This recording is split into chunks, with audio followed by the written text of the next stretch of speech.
I don't believe if you are champion or something, if you're the best in the world or something, you are a better person than nobody else.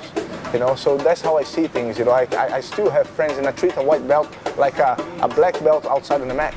You know, because we all equal. You know, just because I do my job well and because I put a lot of effort into it and a lot of time, and then I dedicate myself 100%. It doesn't mean that I'm better than anybody else.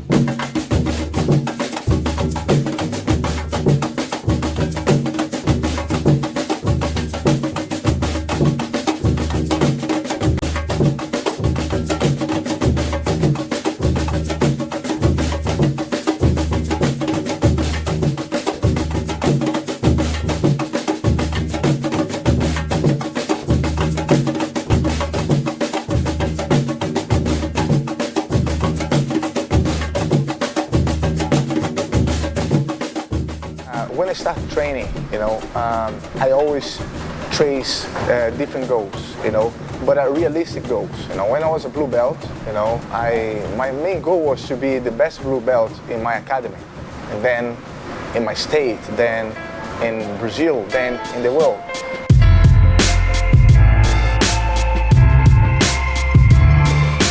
I never thought in become the world champion as a black belt at that stage, you know. Never try to run before you can walk. So I always be nice and steady, putting like a realistic goals, and then like that I always have that buzz, realistic buzz to achieve. It's just there on my reach, so I can push hard. In Recife, you know, when I started training, my instructor was a blue belt, you know, and I never had really an opportunity to train with black belts up until I was a brown belt myself. And then I used to come like 15 days a year to Rio to train at this academy here at the Gracie Barra. A lot of people didn't manage to pass my guard. I mean, nobody used to pass my guard, you know, and then that became a false confidence in certain areas.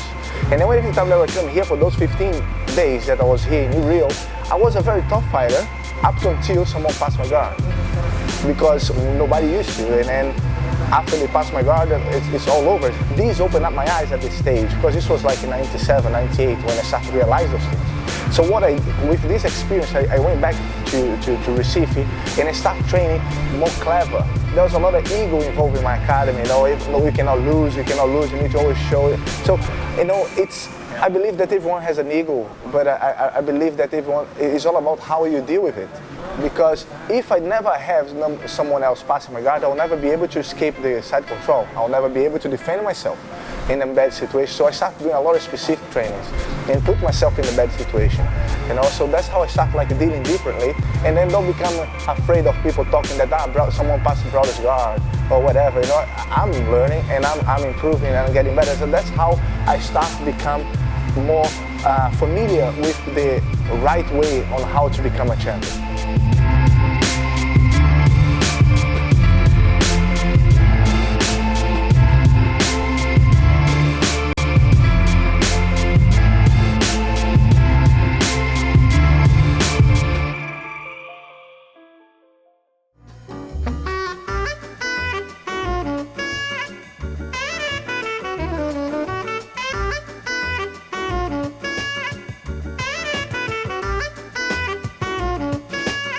One thing that motivates myself, you know, on keep training, you know, and then trying to strive to become better and better. It's not like a specific person, or I don't train to beat nobody else. I don't train to win no title. I train to become as best as I can be on my own, on myself. My goal is going to the academy with always something new on my mind and come back home. Even today, every day that I go to the academy, I come back with something new. Even if it's just a little grip twist, if a twist of the hips, I always try something that I can come back home. Is this work or this doesn't work? So I can always progress.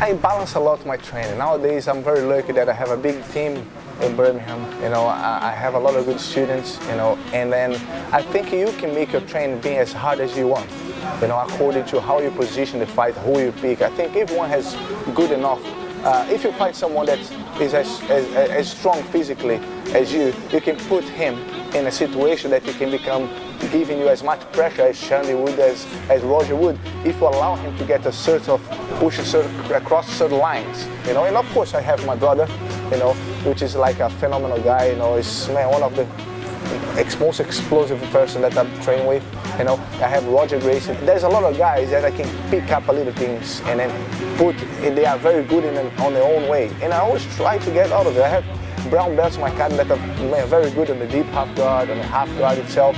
And I always put myself in those situations, and we study, and then like that they improve because they see how I would react, so they avoid it and become like the fight, you know. I've been out since, in the gi, for example, since 2011, and then I've been focused a lot on my no-gi, on the MMA, because I really like to experiment different things, you know. When you achieve a lot of things, you want something new. And I have done it, you know, I have the experience on the MMA, on the submission stuff, and then I really do miss my origins, which is the BJJ. You know, I do it because I really love it. I do it because I have fun doing it. And I miss competing because I'm a competitive person. And then because of what I've achieved, I have a lot of proposals to go and compete in a different kind of style matches and different events. And those super fights is very appealing, you know. Fighting the best is one thing that keeps the buzz, you know. I train with the best, now let's go there and give it a fight against the best out of the best. And then when you see those young kids coming up and winning everything, you know, before I retire, you want to give it a go. Against Rodolfo, it's going to be a very, very physical fight. You know, Rodolfo is a guy that's on his prime, you know, his best physicality mode. He's winning everything, but I have the experience as well. I think I'm dangerous from anywhere.